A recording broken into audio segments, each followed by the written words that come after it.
একজন মুমিন মুসলিম সে যদি গোলামের ছেলে গোলাম হয়, টাকা নাই, পয়সা নাই, বংশ নাই, নাই কিছু না, আল মুমিনু আকরামু আলাল্লাহি মিন বাদিল মালাইকা।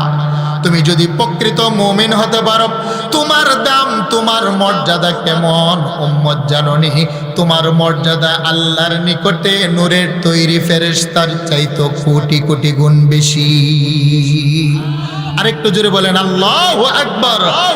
সেই জন্য আব্দুল্লাহ ইবনে ওমর রাদিয়াল্লাহু তাআলা আনহু বাইতুল্লাহ তাওয়াফ করতে করতে 7 চক্কর দিয়ে বাইতুল্লাহ তাওয়াফ করে, বাইতুল্লাহর এক পাশে দাঁড়াইয়া কাবা শরীফকে লক্ষ্য করে বলেন, হে রে কাবা, তোমার এত দাম, এত সুমহান মর্যাদা, তোমার মাঝে পৃথিবীর যে কোনো মানুষ এসে যদি 1 রাকাত নামাজ পড়ে, আল্লাহ পাক 1 লক্ষ রাকাত নামাজের সওয়াব দান করেন। তোমার দিকে তাকিয়ে যেই দোয়া করে আমার মালিক সেই দোয়াই মঞ্জুর করে নেন। তোমার উপরে 120টি রহমত বর্ষিত হয়, তুমি হলে মানব জাতির কিবলা। কিন্তু কাবা, তুমি জানোনি তোমার এত দাম, এত মর্যাদা, এত সম্মান, কিন্তু তোমার চাইতো আমার নবী মুহাম্মদুর রাসূলুল্লাহর একটা গুনাহগার খালেস উম্মত মুমিনের দাম কত? ইয়াউমান ইলাল বাইতি আও ইলাল কাবা فقال ما أعظمك وأعظم حرمتك والمؤمن أعظم حرمة عند الله منك। হেরে কাবা, শোনো না, তোমার চাইতো আমার নবী মুহাম্মদুর রাসূলুল্লাহর একজন গুনাহগার উম্মত মুমিনের দাম আল্লাহর দরবারে কোটি কোটি গুণ বেশি। আরেকটু জোরে বলেন আল্লাহু আকবার। তাহলে বুঝলাম প্রকৃত মুমিন হলে মুমিনের দাম ফেরেশতার চাইতো বেশি হয়। প্রকৃত মুমিন যারা, মুমিনের দাম কাবা শরীফের চাইতো বেশি হয়। নবী বলেন শুধু তাই নয়, ইবনে মাজাহ শরীফের আরেকটা বর্ণনা পাওয়া যায়, মা মিন মুমিনিন ইল্লা ওয়ালাহু বাবান বাবু ইয়াসআদু মিনহু আমাল ওয়া বাবু ইয়ানজিলু মিনহু রিজক ফাইযা মাতা বাকা আলাই। একজন মুমিন যখন মারা যায় তার জন্য আকাশের 2টা দরওয়াজা আছে রে। তুমি যখন সকালবেলা মুমিন সেজদা দিয়া মালিকের কদমে তোমার কপালটা লাগাইয়া সুবহান বলে ডাক দাও, তোমার সুবহান ডাকটা ফেরেশতা যে আকাশের দরজা দিয়ে নিয়ে যায়, সে আকাশের দরওয়াজা মারা যাওয়ার পরে কিয়ামত পর্যন্ত তোমার জন্য ছাউমাউ করে কাঁদতে থাকে। আল্লাহু আকবার বলে ফামা বাকাত আলাইহিমুস সামাওয়াতু ওয়াল আরদ। আল্লাহ বলেন মুমিনের জন্য আকাশও কাঁদে, জমিনও কাঁদে, কিন্তু পৃথিবীর কোনো বেঈমান আর মুনাফিকের জন্য আকাশও কাঁদে না, জমিনও কাঁদে না। সেই জন্য আল্লাহ বলেন তোমরা মুমিন হও, মুমিন। আর মুমিন হওয়ার জন্যে একটা উল্লেখযোগ্য শর্ত হলো ওয়া আলা রাব্বিহিম ইয়াতাওয়াক্কালুন। বান্দারে, জীবন সংসার করতে গিয়ে মাঝে মাঝে মুসিবতে পড়ে যাবে। জীবন সংসার করতে গিয়ে তোমার হাতে পায়ে গুনাহের দাগ লেগে যাবে। জীবন সংসার করতে গিয়ে তুমি অনেক সময় অনেক পেরেশানির সম্মুখীন হয়ে যাবে রে বান্দা। এরে বান্দা, জীবন সংসার করতে গিয়ে তোমাকে তোমার বন্ধুরা অনেক সময় ধোঁকাই ফেলে দিবে। জীবন সংসার করতে গিয়ে অনেক সময় তুমি প্রতারণার শিকার হবে। জীবন সংসার করতে গিয়ে তুমি ছলচাতুরির অনেক সময় শিকার হয়ে যাবে। জীবন সংসার করতে গিয়ে রং বেরঙের মানুষের সাথে তোমার বন্ধুত্ব হবে। মানুষ বড় গাদ্দার রে। মানুষ তোমার সাথে গাদ্দারি করবে, মানুষ তোমার সাথে ধোঁকাবাজি করবে, মানুষ তোমার সাথে প্রবঞ্চনা করবে রে। মানুষ মানুষের স্বার্থ ফুরিয়ে গেলে তার বন্ধুত্ব চলে যায়। আরে শুধু মানুষ নয়, মায়ের স্বার্থ হাসিল হলে মাও অনেক সময় সন্তান ছেড়ে দেয়। বাবার স্বার্থে আঘাত পড়লে বাবা অনেক সময় ছেলে ছেড়ে দেয়। স্ত্রীর স্বার্থে আঘাত পড়লে স্ত্রীর স্বামী ছেড়ে দেয়। নেতা নেত্রীর স্বার্থে আঘাত পড়লে কর্মীকে ছেড়ে দেয়। কর্মীর স্বার্থে আঘাত পড়লে কর্মীদের দল ছেড়ে দেয়। রাজা মহারাজার স্বার্থে আঘাত পড়লে একে অপরকে ছেড়ে দেয়। বন্ধু বন্ধুর স্বার্থে আঘাত পড়লে গভীর রজনীতে নীরবে নির্জনী নিয়ে গলা চিপে হত্যা করে, আছে না নাই? আল্লাহ বলেন বান্দা শুনো না, তুমি যদি মুমিন হতে চাও, সমগ্র পৃথিবীর মানুষ যদিও তোমার সাথে গাদ্দারি করে রে, তোমাকে ছুরি ফেলে দেয়, ওয়া আলা রাব্বিহিম ইয়াতাওয়াক্কালুন, ওয়াদা দিলা বান্দা সুখে দুঃখে সুস্থতায় অবস্থায় তুমি যদি আমি আল্লাহর উপরে তুমি ভরসা করে গোলাম ঘোষণা দিলাম, তুই হলে জমিনের ভিতরে প্রকৃত মুমিন। সুবহানাল্লাহ। আল্লাহ বলেন, শুনো, পৃথিবীর সমস্ত দরজা বন্ধ হতে পারে, কিন্তু আমি মালিকের দরজা কখনো তোমার জন্য বন্ধ হয় না রে গোলাম। ওয়া আলা রাব্বিহিম ইয়াতাওয়াক্কালুন। আল্লাহ বলেন, বান্দা আমার উপরে তুমি ভরসা রাখবে, পূর্ণাঙ্গ ভরসা। কারণ আমি আল্লাহ 100 মায়া প্রেম ভালোবাসা সৃষ্টি করে গোটা জগৎটার মাঝে ছিটিয়ে দিলাম রে। এক অংশ মায়া পাইয়া তোমার মা তোমার এতটা ভালোবাসা দেয়। একটা কুকুরের অন্তরের ভিতরে যার্রা পরিমাণ প্রেম দিলাম, সেই জন্য কুকুরটা তার ছানার প্রতি এত ভালোবাসা। একটা বিড়ালের কলবের ভিতরে যার্রা পরিমাণ প্রেম আর ভালোবাসা দিলাম, সেই জন্য বিড়াল তার বাচ্চার প্রতি এত ভালোবাসা। একটি মুরগির অন্তরের ভিতরে এত প্রেম আর ভালোবাসা দিলাম রে। মুরগিটা ডিম দেওয়ার পরে 21 দিন ডিমটাকে তা দেই হিট দেয়, তারপরে বাচ্চা ফুটার পরে মা খায় না, মা বড় বড় দানাগুলো তার দাঁড়ালো ঠোঁট দিয়া ভেঙে টুকরা করে বাচ্চাকে বুঝাই যে আমি মা খাই। বাচ্চাটার মুখের মধ্যে তুলে দেয়।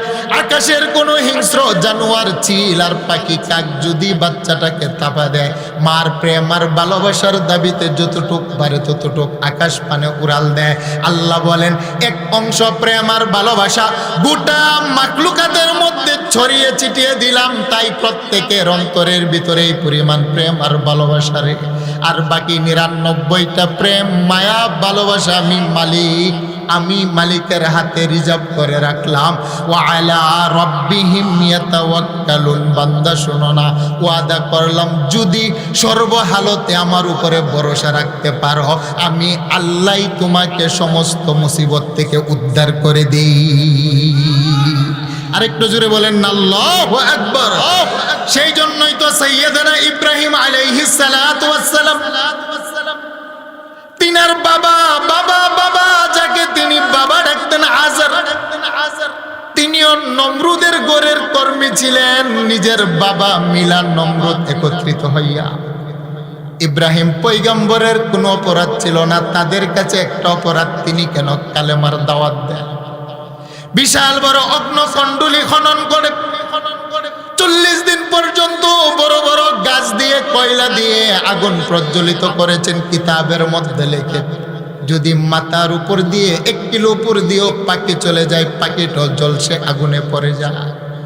এই পরিমাণ আগুনের তেজ আর লেলিহান শিখা সাইয়্যিদানা ইব্রাহিম পয়গম্বরের হাত বাবাইদা, নিজের আপন বাবা যাকে তিনি বাবার মর্যাদা দিলেন, নমরুদ সহ সকলে মিলা চক্রের মধ্যে ইব্রাহিম পয়গম্বরের হাত বাবাইদা প্রজ্বলিত আগুনের মধ্যে ফেলে দিলেন।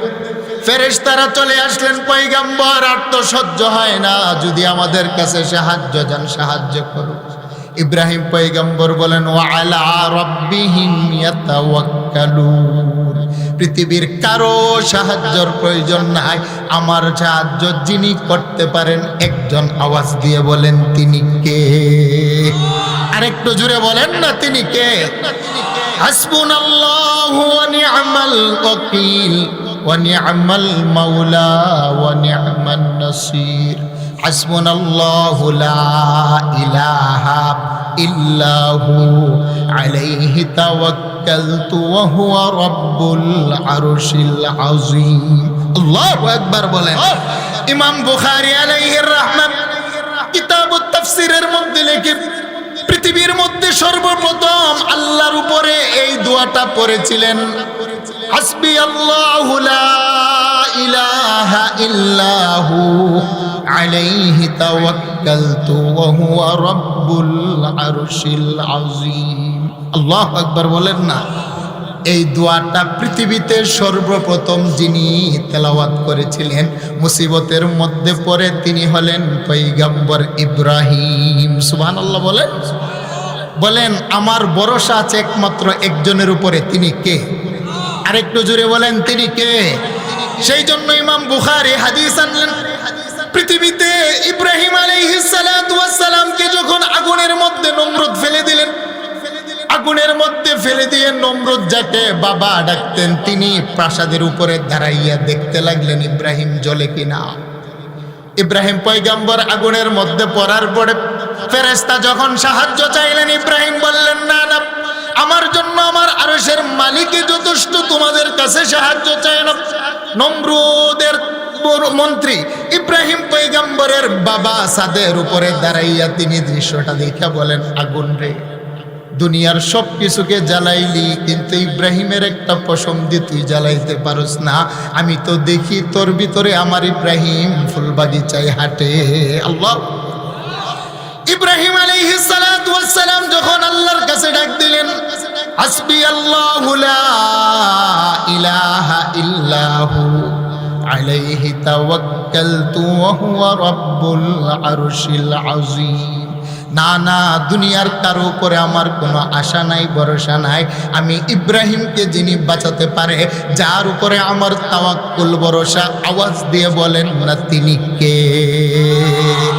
সেই জন্য আমার রাসূল বলেন, উম্মত শুনো, যে ব্যক্তি দৈনিক ফজরের পরে 7 বার এই দোয়াটা পড়বে, দৈনিক মাগরিবের পরে 7 বার এই দোয়াটা পড়বে, উম্মত ঘোষণা দিলাম রে, ইব্রাহিম পয়গম্বরকে নমরুদের আগুন যেমনি ভাবে জ্বালাতে পারে নাই, আমার উম্মতের নারী নারী ফজরের পরে 7 বার, মাগরিবের পরে 7 বার এই দোয়াটা যিনি পৃথিবীতে দৈনিক পাঠ করবে রে, আমার আল্লাহ এই দোয়াটার বরকতে সমস্ত ষড়যন্ত্র থেকে আমার উম্মতকে হেফাজতে রাখবেন। সুবহানাল্লাহ। বলেন দোয়াটা কোনটা? আমার সাথে পড়েন, আরেকটু জোরে বলেন, হাসবুনাল্লাহু লা ইলাহা ইল্লাহু আলাইহি তাওয়াক্কালতু ওয়া হুয়া রাব্বুল আরশিল আযীম। আল্লাহু আকবার। তাহলে কি ফজরের ঘুম থেকে উঠে না নামাজের পরে?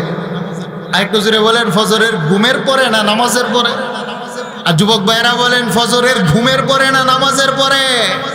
তাহলে বলেন আমাদের একমাত্র ভরসা হবে কার উপরে? হ্যাঁ, বর্তমানে টার্গেট করে করে হত্যা করা হচ্ছে, গোপন হত্যা বেড়ে যাচ্ছে। এই গোপন হত্যার শিকার হয়েছে আমাদের উসমান হাদি। বলেন ঠিক না বেঠিক? হাসানাতের উপরে টার্গেট আছে, হাদির উপরে তো টার্গেট করে হত্যাই করেছে। বিএনপির বর্তমানে প্রেসিডেন্ট জনাব তারেক রহমান সাহেব তো ভয়ে আসতেই পারতেছে না দেশে। এক একজনের উপর এক একজনের বর্তমানে টার্গেট করে রেখেছে, কাকে কখন হত্যা করা হয় বলা যায় না। দেশের অবস্থা ভালো যাচ্ছে না সম্মানিত হাজিরিন। এমন পরিস্থিতিতে আমাদের একজনই ভরসা আছে, তিনি কে? জুড়ে বলেন, আর একটু জুড়ে বলেন, তিনি কে? আমরা যখন রাস্তায় যাই, সারা বাংলাদেশ সফর করি, রাস্তার মধ্যে পুলিশ র্যাব অনেক সময় আমাদেরকে ধরে বলে, হুজুর এত রাত্রে এই রাস্তা দিয়ে যায়েন না, আঁকা বাঁকা চইলেন না, একটু সাবধানে দেখেন, যেখানে মাহফিল হয় সেখানেই থেকে যায়েন। আমরা তো আসলে আজকে এখানে করলে কালকে আরেক ডিস্ট্রিক্টে করতে হয়। পুলিশ কি বলে ঠিক আছে, দেশের পরিস্থিতি খারাপ, কিন্তু আমরা একজনের উপর ভরসা করে চলি, তিনি কে? আওয়াজ দিয়ে বলেন, আর একটু জোরে বলেন। সেই জন্য সম্মানিত হাজিরিন, আমাদেরকে যিনি হেফাজত করতে পারেন, এই যে ছোট ছোট রাইফেলের গুলি দিয়ে কি করা হয়? গুলি করা হয়। হাদির মাথার এক সাইড থেকে গুলি করেছে, আরেক সাইড থেকে বের হয়ে গিয়েছে। এত ছোট ছোট অস্ত্র কিভাবে কি করছে, আরো সামনে যে কি চলে বলা যায় না। দেশের অবস্থা ভালোর দিকে যাচ্ছে না, কিন্তু এই মুহূর্তে আমাদের সমস্ত কিছুর মোকাবেলায় একজনের উপরে ভরসা। কারণ প্রশাসনও তো মানুষকে নিরাপত্তা দিতে পারছে না। পুলিশ বলেন, র্যাব বলেন, বিডিআর বলেন, চেষ্টা করে যাচ্ছে, তারপরও তারা ব্যর্থ হচ্ছে। আমরা মনে করি যিনি হেফাজত দিতে পারে, আওয়াজ দিয়ে বলেন তিনি কে? আল্লাহ বলেন, ওয়া আলা রাব্বিহিম ইয়াতাওয়াক্কালুন। আল্লাহু আকবার। সেই জন্য দোয়াটা আমরা পড়ব তো ইনশাআল্লাহ। আর একটু জোরে বলেন। আল্লাহ সুবহানাহু ওয়া তাআলা ঘটনা বর্ণনা করলেন। আয়াতের তাফসীর লিখতে গিয়ে মুফাসসিরিনে কেরাম বিভিন্ন ঘটনা উল্লেখ করলেন। যুবক ভাইয়েরা গভীর মনোযোগ। অবশ্যই আপনারা সাইয়েদানা ইউসুফ পয়গম্বরের নাম শুনেছেন। ইউসুফ আলাইহিস সালাতু ওয়াস সালাম পৃথিবীর সবচাইতে বড় সুন্দর চেহারা দিয়ে আল্লাহ পাক পয়গম্বরকে সৃষ্টি করেছেন। ইউসুফ আলাইহিস সালাতু ওয়াস সালামের শৈশবকালেই তিনার ভাইয়েরা দুশমনি শুরু করে দিলেন। তিনার জন্মস্থান হলো কানান। ইউসুফ পয়গম্বরের বাবা, তিনিও হলেন একজন নবী। ইউসুফ পয়গম্বরের বায়েরা ষড়যন্ত্র করে কেনানের কূপের মধ্যে ফেলে দিলেন। বণিকের দলেরা সেখান থেকে উঠিয়ে মিশরের বিবি জুলাইখার কাছে বিক্রি করলেন। জুলাইখার রাজপ্রাসাদের মধ্যে পয়গম্বর ইউসুফ লালিত পালিত হতে লাগলেন।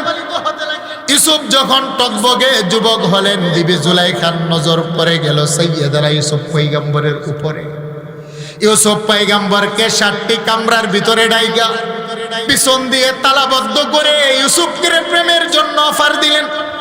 হে ইউসুফ, তোমার চেহারা তো সুন্দর, টকবগে যুবক, আমি জুলাইখার আর সহ্য হয় না, আমি তোমাকে প্রেম নিবেদন করছি, তুমি গ্রহণ করো।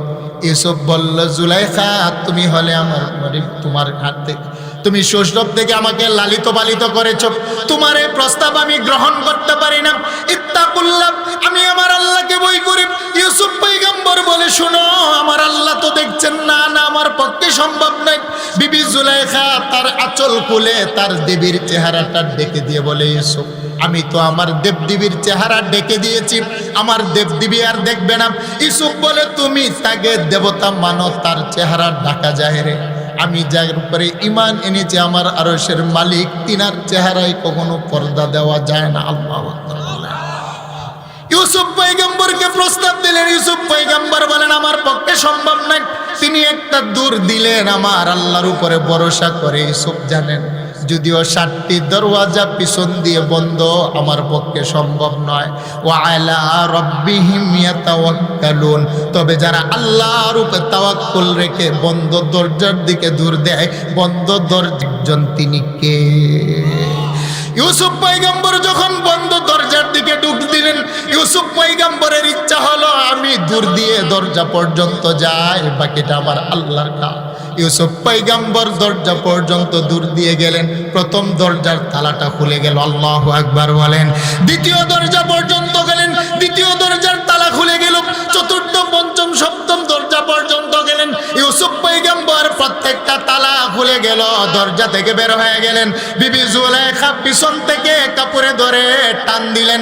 তারপর জুলাইখা ইউসুফ পয়গম্বরের চরিত্রের উপরে বাবা কথা উঠাইলেন। ইউসুফ পয়গম্বর আল্লাহর উপরে ভরসা করে দূর দেওয়ার কারণে আল্লাহ বলেন, যারাই মুসিবতে পড়ে গুনাহ করবে, তার ডান দিকেও বন্ধ, বাম দিকেও রাস্তা নাই, সামনেও রাস্তা নাই, পিছনেও রাস্তা নাই, চতুর্দিকে ষড়যন্ত্রের জাল বিছানো আছে। বান্দারে, এমন অবস্থায় যদি আমি মালিককে দিলের গহীন থেকে ভরসা নিয়ে ডাক দিতে পারো, আমি আল্লাহ তোমার জন্য কুদরতি রাস্তা বের করে দেই। আরেকটু জোরে বলেন না আল্লাহু আকবার। বলেন না, নওগাঁয়ের মানুষ, আমার আল্লাহ পারে কি পারে না? আরেকটু জোরে বলেন, পারে কি পারে না? ইউসুফ পয়গম্বর জানেন 7টি দরওয়াজা বন্ধ, পিছন থেকে তালা, চাবি জুলাইখার হাতে, আমি তো দূর দিল দরজা খুলবে না। তারপর ইউসুফ পয়গম্বরের অন্তরে বিশ্বাস আছে, একজন খুলতে পারেন, তিনার কাছে চাবির প্রয়োজন হয় না, তিনি কে? আরেকটু জোরে বলেন। আমাদের সমাজে অনেকে দেখবেন বাচ্চা না হলে দৌড়িয়ে মাজারে যায়, কি বলেন, যায় কি যায় না? আরেকটু জোরে বলেন, যায় কি যায় না? মাজারে গিয়ে ছাগল দেয়, গরু দেয়, খাসি দেয়, সেজদাটাও দেয়। দিয়েছেরা কয় কি, বাবা তোমার দরবারে কেউ ফিরে না খালি হাতে, আমার তো বাচ্চা হয় না, একটা বাচ্চা দাও। আল্লাহ বলেন, ইয়াহাবুলি মাইয়াশাউ ইনাসা ওয়া ইয়াহাবুলি মাইয়াশাউ যুকুর আও ইউযাউবিজুহুম যুকরানা ওয়া ইনাসা ওয়া ইয়াজআলু মাইয়াশাউ আকিমা। বান্দারে, পৃথিবীর কোনো বাবা, জট বাবা, গাজা বাবা, শালু বাবা, লেংটা বাবা সন্তান দিতে পারে না। তোমার মেয়ে সন্তান, সেটাও ইচ্ছে করলে আমি আল্লাহ দেই। তোমার ছেলে সন্তান, সেটাও ইচ্ছা করলে আমি আল্লাহ দেই। যাকে ইচ্ছে করি ছেলে মেয়ে দুটোটা মিলিয়ে দেয়। আর যার ব্যাপারে সিদ্ধান্ত নেই, তাকে ছেলেও দেই না, মেয়েও দেই না, বাজা বানিয়ে রাখি। সিদ্ধান্তটা কার? আরেকটু জোরে বলে, কার? বলেন, সন্তান দেওয়ার মালিককে, না দেওয়ার মালিককে। তাহলে আমাদের ভরসা থাকতে হবে কার উপরে? এখানে আরেকটা কাহিনী আছে, কিতাবের মধ্যে আরেকটা ইতিহাস আছে, শুনেন। ইউসুফ আলাইহিস সালাতু ওয়াস সালাম যখন দরজা খুলে চলে গেলেন, কষ্ট হচ্ছে আপনাদের? আরেকটু জোরে বলেন, কষ্ট হচ্ছে? ওয়া আলা রাব্বিহিম ইয়াতাওয়াক্কালুনের উপর আলোচনা করতেছি। বলেন, আমাদের দুঃখে সুখে একজনই হলে আমাদের ভরসা, অভিভাবক, তিনি কে? যুবক ভাইয়েরা হাতটা তুলে বলেন না, আমাদের অভিভাবক কে? হাত নামান। আরে আমার মা, মা, মা, মার সাথে অপরাধ করলে মা অনেক সময় বলে, তুমি আমার ছেলে না, বাবার সাথে অপরাধ করলে, যে বাবা মানুষের জমিনে কামলা দিয়ে আমাকে বড় করেছে, বলে তুমি আমার ছেলে না। আমার স্ত্রী যদি আমার সাথে অপরাধ করে, অনেক সময় বলি 3 তালাক দিলাম, বাবার বাড়িতে চলে যাও। নেতা নেত্রীর সাথে অপরাধ করলে বলে তুমি আমার করবি না। আল্লাহ বলেন, বান্দারে আমি তোর কেমন অভিভাবক, আমার উপরে কেন তুমি বিশ্বাস রাখতে পারো না? বিশ্বাস রাখো। তুমি সকালবেলা পাপ করো, আমি মালিক জানি, তারপরও দরজা বন্ধ করি না। তুমি দুপুরবেলা পাপ করো, আমি মালিক জানি, তারপরও দরজা বন্ধ করি না। রাত্রের বেলা বন্ধুর আড্ডাখানায় বসে তুমি যৌবনের তাড়নায় পাপ করে ফেলেছো, তারপরও দরজা বন্ধ করি না। যুবক, তুমি তোমার যৌবনের খাহেসাতে সুন্দরী নারীর পিছনে পড়ে হয়তো দেহটা নাপাক জেনা করেই ফেলেছো, তারপরও আমি মালিক কিন্তু তোমার জন্য দরজা বন্ধ করি না। আরে মা বন্ধ করে দিলে বাবার কোলে আশ্রয় পাওয়া যায়, বাবা তাড়িয়ে দিলে মায়ের আঁচলে আশ্রয় পাওয়া যায়, মা বাবা তাড়িয়ে দিলে সমাজের কাছে আশ্রয় পাওয়া যায়, সমাজ তাড়িয়ে দিলে রাষ্ট্রের কাছে আশ্রয় পাওয়া যায়। গোলাম রে, রাষ্ট্র তাড়িয়ে দিলে ভিন্ন রাষ্ট্রে আশ্রয় পাওয়া যায়। বলো না, তোমার পাপ আর গুনাহ অপরাধের কারণে আমি মালিক তোমার উপর রাগ আর গুসা হইয়া, আমি যদি তোমাকে ধাক্কা দিয়ে দরজা বন্ধ করে দিই, পৃথিবীতে কে আছে রে তোমার জন্য দরজা খুলবে? কারণ 7টি আকাশের মালিকও আমি আল্লাহ, 7টি জমিনের মালিকও আমি আল্লাহ। বরঞ্চ আমি আল্লাহ দরজা বন্ধ করি না, আমি তওবার দরজা খোলা রেখে তোমাকে ডাকতে থাকি। একজন রাজা মহারাজা তার সন্তান হারিয়ে গেলে 12 বছর পরে হারানো সন্তান পেয়ে রাজা যতটা না খুশি হয়, আমার একটা গুনাহগার বান্দা জেনা ব্যভিচার করতে করতে, শরাব পান করতে করতে, নামাজ নাই, রোজা নাই, মা বাবার সেবা নাই, মিথ্যা গীবত করতে করতে, পাপ আর দাপ করতে করতে সে যদি আমার কাছ থেকে দূরে চলে যায়, যখন বুঝে আসে মালিক আমি তো অপরাধ আর পাপ করে ফেলেছি, আল্লাহ বলেন চোখের 2 ফোঁটা পানি ফেলে তুই যদি পুনরায় ফিরে আসস বান্দা, রাজা তার সন্তান পেয়ে যতটা না খুশি হয়, তুই গুনাহগার বান্দা চলে গেছিলে, ফিরে আসলে তার চাইতে আমি আল্লাহ বড় খুশি হয়ে যাই। সুবহানাল্লাহ বলা। ওয়ালা রব্বিহিম ইয়াতাওয়াক্কালুন, বান্দারে আমার উপরে তুই ভরসা রাখ, তোর যত বড় পাপ হোক করে মাফ করে দিব, কোনো কৈফিয়ত লাগে না। সুবহানাল্লাহ বলেন। তাহলে যুবক বন্ধুরা বলেন না, হাজারো পাপ করার পরে নিঃশর্ত যিনি মাফ করে দেন তিনি কে? আরেকটু জুড়ে বলেন না, তিনি কে? ইউসুফ আলাইহিস সালাতু ওয়াস সালামের নামে মিশরের আদালতের ভিতরে বিবি জুলাইখা এই আদালতের ভিতরে মামলা দায়ের করলেন যে ইউসুফ তো আমার কামরাতে ঢুকেছে, এখন দরজা বন্ধ, ইউসুফ নবীর পক্ষে তো সাক্ষী দেওয়ার মতো কেউ নাই, কারণ ছোট থেকে লালিত পালিত হয়েছেন, ইউসুফ নবী দুর্বল। তবে 7 নম্বর দরজা যখন খুলে যায়, ইউসুফ নবী বের হওয়ার সময় দেখে দরজার পাশে রাজ্যের একটা বাদীর বাচ্চা দুলনার মধ্যে শুয়ে আছে। সুবহানাল্লাহ বলেন না। আজিজে মিসরের আদালতের মধ্যে দাঁড়িয়ে ওই দুলনার বাচ্চাটা তখন সাক্ষী দিতে লাগলো, আজিজে মিসর শুনেন, আমি হলাম পয়গম্বর ইউসুফের পক্ষে সাক্ষী। বলে যদি ইউসুফের পাঞ্জাবির পিছন দিয়ে ছিঁড়া থাকে তাহলে জুলাইখা দোষী, আর যদি ইউসুফ পয়গম্বরের সামনে দিয়ে কাপড়ের বুতাম ছিঁড়া থাকে তাহলে ইউসুফ পয়গম্বর দোষী। প্রমাণিত হয়ে গেল জুলাইখা দোষী আর ইউসুফ পয়গম্বর হলো নির্দোষ। সুবহানাল্লাহ বলেন না। যখন মিশরের ভিতরে চরম লেভেলের দুর্ভিক্ষ দেখা দিল, ইউসুফ আলাইহিস সালাতু ওয়াস সালাম খাদ্য মন্ত্রী হলেন। হাজার হাজার মানুষ ইউসুফ পয়গম্বরের হাত থেকে সারিবদ্ধভাবে গম নিতে আরম্ভ করলেন। গম দিতেছেন, সবাই নিচ্ছেন। হঠাৎ করে দেখেন সামনে থেকে একটা যুবক ইউসুফ পয়গম্বরের নুরানি চেহারার দিকে জলমল করে মায়ার নজরে তাকিয়ে আছে। সুবহানাল্লাহ বলেন না। ইউসুফ পয়গম্বর বলে, যুবক তুমি তাকিয়ে আছো কেন? বলে, পয়গম্বর আপনি আমাকে 2 কেজি গম দিয়েছেন, এই 2 কেজি দিয়ে আমার সংসার চলবে না। পয়গম্বর আমার আরো কিছু লাগবে, আমার সংসারে বড় অভাব। ইউসুফ পয়গম্বর বলল, যুবক তোমাকে তো অন্যদের মতো দিলাম, তুমি আবার বারে বারে চাচ্ছ কেন? যুবকটা বলল, পয়গম্বর আমার সংসারের ভিতরে বড় অভাব, আপনার 2 কিলো গম দিয়ে আমার সংসার চলবে না, পয়গম্বর আর একটু দেন না। ইউসুফ পয়গম্বর বলে, যুবক দাঁড়াও, তোমাকে আরো 2 কিলো দিলাম, এবার বাড়িতে চলে যাও। ইউসুফ পয়গম্বরের দরবার থেকে ছেলেটা যায় না, আবার দাঁড়িয়ে থাকে। ইউসুফ পয়গম্বর বলে, যুবক কে গো তুমি? তোমাকে 2 বার ডাবল দিলাম, তারপরও যাও না। যদি বারবার তোমাকে দেই তাহলে অন্যরা তো পাবে না। যুবকটা দাঁড়াইয়া বলে, পয়গম্বর আমার একটা পরিচয় আছে, আমার পরিচয়টা যদি আপনি জানতে পারেন তাহলে অবশ্যই আপনি আমাকে বেশি দিবেন। সুবহানাল্লাহ। ইউসুফ পয়গম্বর বলে, যুবক তাহলে পরিচয় কেন লুকাইলাম? তোমার পরিচয় কি, কোথায় তোমার বাড়ি, পরিচয়টা ওপেন করো, গোপন কেন রাখলা?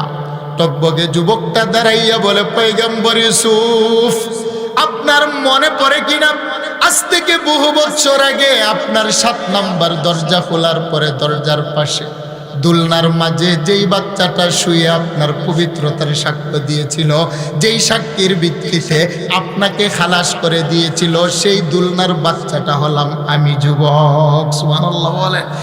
ইউসুফ পয়গম্বর বলে, যুবক আর পিছনে দাঁড়াবা না, সামনে আসো।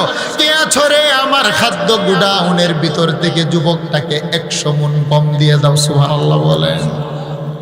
রাজ্যের অন্যরা বলল, পয়গম্বর সকলকে দিলেন 2 কিলো গম, একটা যুবককে দিলেন আপনি 100 মণ গম। কারণটা কি?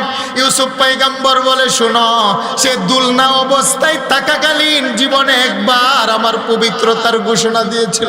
আরশের মালিক আমার আল্লাহ সাথে সাথে ইউসুফ পয়গম্বরকে ডাক দিয়ে বলে, ইউসুফ রে, জীবনে একটা বার একটা কামলা মানুষের বাচ্চা, একটা বাদীর ছেলে তোমার পবিত্রতার একবার ঘোষণা দেওয়ার কারণে তুমি যদি অন্যদের তুলনায় 100 মণ গম তাকে বেশি দিতে পারো। ইউসুফ বলো না, আমার যে সমস্ত বান্দা বান্দি হাতে গুনা, পায়ে গুনা, জবানে গুনা, কলবে গুনা লইয়া সকালবেলা ফজরের ঠান্ডা পানি দেয় উজু বানাইয়া সেজদার মধ্যে পইরা 3 বার আমি মালিক রে সুবহান বলে পবিত্রতার ঘোষণা দেয়, আমি আল্লাহ আমার গোলাম বান্দা বান্দিটাকে কি দেওয়া উচিত? আল্লাহু আকবার বলে। আরে ইউসুফ, তোমার পবিত্রতার বর্ণনা দেওয়ার কারণে একটা যুবক তাকে যদি অন্যদের তুলনায় 100 মণ গম তুমি বেশি দিতে পারো, আর আমার যে সমস্ত মায়ার গুনাহগার বান্দা বান্দি দৈনিক 5 ওয়াক্ত নামাজে প্রত্যেকটা সেজদার মধ্যে পইরা সুবহান রাব্বিয়াল আ'লা, একটু ডাক দেন না, ডাক দেন না, সুবহান রাব্বিয়াল আ'লা, সুবহান রাব্বিয়াল আ'লা। মালিক, পবিত্রতা ঘোষণা দিলাম, তুমি পাক, তুমি পাক, আমি না পাক, আমার হাত না পাক, আমার কলব না পাক, আমার জবান না পাক, রাস্তায় হাঁটতে গিয়ে নারীর দিকে তাকিয়ে চোখ না পাক করেছি, চায়ের আড্ডাখানায় বসে গীবত করে জবান না পাক করেছি, টিভি সিনেমা দেখে চক্ষু না পাক করে ফেলেছি। হে মালিক, গীবত শেকায়েত করে কলব আর জবান না পাক করেছি, হারাম খেয়ে দেহটা না পাক করে ফেলেছি, বাজারে মালে ওজন দিতে গিয়ে হাত না পাক করেছি, মন্দ জায়গায় যাওয়ার সময় পায়ে হেঁটে পা না পাক করেছি।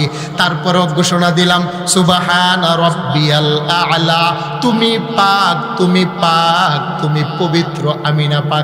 আল্লাহ বলেন, ইউসুফ, তোমার জীবনের একবার পবিত্রতার ঘোষণা দেওয়ার কারণে তুমি মানুষ হইয়া তুমি যদি 100 মণ গম তাকে বেশি দিতে পারো, আমি তো হলাম বাদশার বাদশা, আহকামুল হাকিমিন। আমার যেই সমস্ত বান্দা বান্দিগুলা দেহের ভিতরে গুনাহের দাগ লইয়া সকালবেলা, দুপুরবেলা, বিকালবেলা, রাত্রের বেলা তার দেহের দামি কপালটা মাটিতে টেকাইয়া সুবহান বলে বারবার আমারে প্রেম, ভালোবাসা, পবিত্রতার বর্ণনা দেয়, অবি ইজ্জতি ওয়া জালালি, সাক্ষী থাকো আমার ইজ্জতের কসম, আমি আল্লাহ না 8টা জান্নাত বানিয়েছি, দারুস সালাম, দারুল কারার, জান্নাতুল খুলদ, জান্নাতুন নাঈম, জান্নাতুল আদন, জান্নাতুল মাওয়া, জান্নাতুল ফিরদাউস মিনাজ যাহাবি ওয়াল ফিদ্দা। আমি আল্লাহ 8টা জান্নাত বানাইলাম আমার কিছু মায়া মহব্বতের বান্দার জন্য, যারা দৈনিক 5 ওয়াক্ত নামাজে সেজদায় পইরা দামি কপালটা লাগাইয়া আমাকে 3 বার করে প্রত্যেকটা সেজদায় সুবহান বলে পুকৃত আমার পবিত্রতার ঘোষণা দেয়। বান্দা, তুই মোটকে দিরি পাক সাফ পবিত্র কইরা 8টা জান্নাতের মালিক বানাতো, তোকে দেরি করব না। আরেকটু জোরে বলেন আল্লাহু আকবার। সেই জন্য ইউসুফ পয়গম্বর আল্লাহর উপরে ভরসা রেখে দৌড় দিয়েছেন, 7টি দরজার তালা খুলে যায়। ইব্রাহিম পয়গম্বর আল্লাহর উপরে ভরসা রেখে দোয়া করেছেন, ইয়া নারু কুনি বারদাও ওয়া সালামান আলা ইব্রাহিম। আল্লাহ বলেন, আগুন তোমার জ্বালানো পুরানো ক্ষমতা কিয়ামত পর্যন্ত থাকবে সবার জন্য, তবে একমাত্র আমার ইব্রাহিমের জন্য তোমার পুরানোর ক্ষমতা থাকবে না, বরঞ্চ আরামদায়ক ঠান্ডা হয়ে যাও, আমি মালিকের ঘোষণা। আল্লাহু আকবার বলেন। আরেকটু জোরে বলেন আল্লাহু আকবার। তাহলে ইব্রাহিম পয়গম্বর আল্লাহর উপরে একমাত্র ভরসা করার কারণে আগুন যদি ঠান্ডা হতে পারে, ইউসুফ পয়গম্বর আল্লাহর উপরে ভরসা করার কারণে যদি বিবি জুলাইখার 7টি তালা দেওয়া দরজা বাবা খুলে যেতে পারে, আমার নবী বলেন আমার উম্মতকে আমার আল্লাহ অন্য নবীর উম্মতের চেয়ে বেশি ভালোবাসা দেয়। আমি নবীকে আমার আল্লাহ অন্য নবী থেকে বেশি ভালোবাসা দেয়। সেই জন্য আমার গুনাহগার উম্মতের নারী পুরুষ মুসিবতে বিপদে পইরা আমার আরশের মালিকের উপরে তাওয়াক্কুল ভরসা রাইখা যদি আমার আল্লাহকে তার মন থেকে স্মরণ করতে পারে রে, হাজারো দরজা অন্ধকার থেকে বের করে আমার আল্লাহ নিয়ে আসতে পারেন কি পারেন না? আরেকটু জোরে বলেন পারে কি পারে না? ওয়া আলা রাব্বিহিম ইয়াতাওয়াক্কালুন। তাহলে বলেন না, মুসিবতে দুঃখে সুখে আমাদের ভরসার মালিক একজন, আওয়াজ দিয়ে বলেন তিনি কে? আরেকটু জোরে বলেন তিনি কে? যুবক ভাইয়েরা বলেন, আমরা হাজারো পাপ করি, পাপ করার পর আমাদের একটা আশার জায়গা আছে, মালিক অপরাধ তো করে ফেলেছি, যার দরবারে কান্না করলে তওবা করলে মাফ করে দিবেন, আশা আছে, তিনি কে বলো না? আরেকটু জোরে বলেন না কে? সেই জন্য নবী বলেন আইনুন বাকাত মিন খাশিয়াতিল্লাহ। আরে উম্মত, তুমি যে সকালবেলা পাপ করো, তোমার পাপের কারণে জাহান্নামের আগুন জ্বলে রে। তুমি যে দুপুরবেলা পাপ করো, তোমার পাপের কারণে জাহান্নামের আগুন জ্বলে। রাত্রের বেলা পাপ করো, তোমার পাপের কারণে মালিকের জাহান্নামের আগুন জ্বলে রে। মালিকের জাহান্নামের আগুন উম্মত তোর পক্ষে বরদাস্ত করা সম্ভব নয়। আমি নবী তো সেই জন্যই কাদিরে উম্মত। তবে শুনো, তোমার জাহান্নামের আগুন সাগর মহাসাগরের পানি দিলেও নিবে না। বান্দার পাপের জাহান্নামের আগুন জমজমের পানি দিলেও নিবে না। বান্দা বান্দির জাহান্নামের আগুন আবে হায়াতের পানি দিলেও নিবে না। বান্দা বান্দির জাহান্নামের আগুন নবীর হাতে হাউজে কাউসারের পানি দিলেও আল্লাহ নিবাবেন না। আল্লাহ নবী বলেন আইনুন বাকাত মিন খাশিয়াতিল্লাহ। তোমার চোখের ভিতরে আমার আল্লাহ নয়ন ভরে কান্না নামক পানি ঢুকাইলেন। যদি বন্ধুরা দেখা নাই পরে, যৌবনের তাড়নায়, শয়তানের প্রবঞ্চনায় শরাব খেয়ে ফেলেছ, জেনা ব্যভিচার করে ফেলেছ, মানুষের উপরে জুলুম অত্যাচার মিথ্যাচার গীবত শিকায়ত তুমি করেই ফেলেছ। অপরাধের কথাটা মনে কইরা চোখ থেকে 2 ফোঁটা পানি বের করে যদি নাকের ডগায় আসতে পারো রে, আল্লাহ বলেন গোলাম তুই কেবল মাত্র 2 ফোঁটা পানি আমাকে দে। 2 ফোঁটা পানি দিয়া তোরে আমি আল্লাহ গুনাহগুলা দয়া পয়সা আমি আল্লাহ 7টি জাহান্নামের আগুন নিভিয়ে তোর দেহটার জন্য হারাম ঘোষণা করে দিলাম। আরেকটু জোরে বলেন আল্লাহু আকবার। সেই জন্য নবী বলেন 3 শ্রেণীর চোখের জন্য জাহান্নামের আগুন হারাম। আইনুন হারাসাত ফি সাবিলিল্লাহ ওয়া আইনুন বাকাত মিন খাশিয়াতিল্লাহ ওয়া আইনুন মিন মাহারিমিল্লাহ। আল্লাহর নবী বলেন যেই চক্ষু দিয়া মুসলিম সম্প্রদায়কে রাত্রের বেলা পাহারা দেওয়া হয়, সেই চোখ জাহান্নামে যাবে না। যেই চোখ দিয়ে অশ্লীল নারী উলঙ্গপনা বেহায়াপনা ছবি দেখে না, সেই চোখ জাহান্নামে যাবে না। আইনুন বাকাত মিন খাশিয়াতিল্লাহ, যেই চক্ষুটা গুনাহ করার পরে আল্লাহর দরবারে কেঁদে দিয়ে মাপ চায়, ওই চোখের পানির বরকতে আল্লাহ পাক দেহটাকে জাহান্নামের জন্য হারাম করে দেয়। সুবহানাল্লাহ বলেন। আরেকটু জোরে বলেন আল্লাহু আকবার। তাহলে বলেন ওয়া আলা রাব্বিহিম ইয়াতাওয়াক্কালুন। প্রকৃত মুমিন যারা, তাদের উল্লেখযোগ্য একটা বৈশিষ্ট্য হলো মুমিন সুখে দুঃখে একজনের উপরে ভরসা রাখবে। তিনি কে? চেয়ারম্যানের উপরে কথা বলেন, চেয়ারম্যানের উপরে, মেম্বারের উপরে, রিলিফের চাউলের উপরে, এমপির উপরে, মন্ত্রীর উপরে না, না, তারা তো হলো মানুষ। তারাই তো তাদের আরেকজনের কাছে হাত পেতে বসে আছে। ইমানদার কোনোদিন চেয়ারম্যান, মেম্বার, এমপি, মন্ত্রী পৃথিবীর কারো উপরে তাওয়াক্কুল করতে পারে না। মুসলমান যার উপরে তাওয়াক্কুল করবে, আওয়াজ দিয়ে বলেন তিনি কে? আর একটু জোরে বলেন। কারণ আমার আওয়াজ তো আমার মেম্বারশিপ শুনে না, আমার আওয়াজ আমার চেয়ারম্যান মহোদয় শুনে না, আমার আওয়াজ আমার এমপি মহোদয় শুনে না। কারণ আমার মাই তো আমার আওয়াজ শুনে না। আল্লাহ বলেন তোমার মা ঘুমিয়ে থাকলে ডাকলে অনেক সময় তোমার মাই তো শুনে না। আমার বাবা যদি ঘুমিয়ে থাকে অনেক সময় আমার বাবাই তো বলতে পারেন আমি যে ডাকি। আমার নেতা নেত্রী দরজা বন্ধ করে ঘুমিয়ে থাকেন। আমি যে অনেক সময় ডাকি আমার নেতা নেত্রী তো টের পায় না, পাইলেও জবাব দেয় না। আল্লাহ বলেন আমার উপরে ভরসা রাখো, আমি তোমার কেমন মালিক রে। লা তাখুযুহু সিনাতু ওয়ালা নাউম, আমার ঘুম নাই, আমার তন্দ্রা নাই, আমি আল্লাহ কিন্তু ঘুমায় না রে। পৃথিবীর যেই কোনো প্রান্ত থেকে যেই কোনো মুহূর্তে সুখে দুঃখে সুস্থতায় অসুস্থতা, বান্দারে তুমি মুসিবতে পড়ো আর সুখে পড়ো, আমাকে ডাক দেওয়ার জন্য উঁচু জায়গায় দাঁড়াতে হয় না, আমাকে ডাকার জন্য কাউকে সাক্ষী রাখতে হয় না, আমাকে ডাকার জন্য চিৎকারও দিতে হয় না। পৃথিবীর যেই কোনো প্রান্ত থেকে যেই কোনো মুহূর্তে গভীর রজনীতেও যদি তোমার জিহ্বাটা নাড়াইয়া আমি আরশের মালিককে বিপদে পইরাও যদি আল্লাহ বলে একটা ডাক দাও, পৃথিবীর মানুষ শুনেও না, শুনলে ডাকও দেয় না, বা শুনলে একবার জবাব দেয়, দ্বিতীয়বার দেয় না। বান্দা তুই আমারে ডাক দিবে একবার, ওয়াদা দিলাম রে আমি আরশের মালিক তোর একটা ডাক শুনে জবাব দেই 70 বার। আল্লাহু আকবার বলে। সেই জন্য আমি বান্দা কিন্তু ঘুমায় না। আরে মানুষ যে রাত্রের বেলা ঘুমায় ডান দিক থেকে বাম দিকে যে মানসিক পাল্টায়, সাইড পাল্টা। অনেক সময় মানুষে দেখবেন বাবা ঘুমের ঘরে আল্লাহ বলে সুবহান বলে ডাক দেয়। আল্লাহ বলেন বান্দা ওই ডাকটাও যে তুমি দাও আমি মালিক কিন্তু সেটারও একটা জবাব দেই, কিন্তু তুমি শুনতে পাও না কথাটা কার। সেই জন্য বুখারী শরীফের বর্ণনা নবী বলেন পৃথিবীর মানুষগুলোকে আমার আল্লাহ শেষ রজনী পর্যন্ত আকাশের মধ্যে এসে মানুষগুলাকে ডাকেন, কিন্তু মানুষ তো ভুলে যায়। মানুষ পাপের আড্ডা খানায় পরে আমার মালিক চেনালা ভুলে যায়। হে নগের যুবক বন্ধু, তুমি তো তোমার যুবক বন্ধুদের আড্ডা খানায় পরে মন মস্তিতে আল্লাহকে ভুলে যাও। তুমি তো শরাব পান করতে করতে আমার মালিকের কথা ভুলে যাও।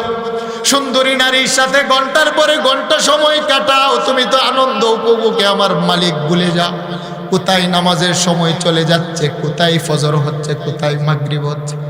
হে বন্ধু মনে কষ্ট নিবা না, তোমার তো সময়ের খেয়াল থাকে না।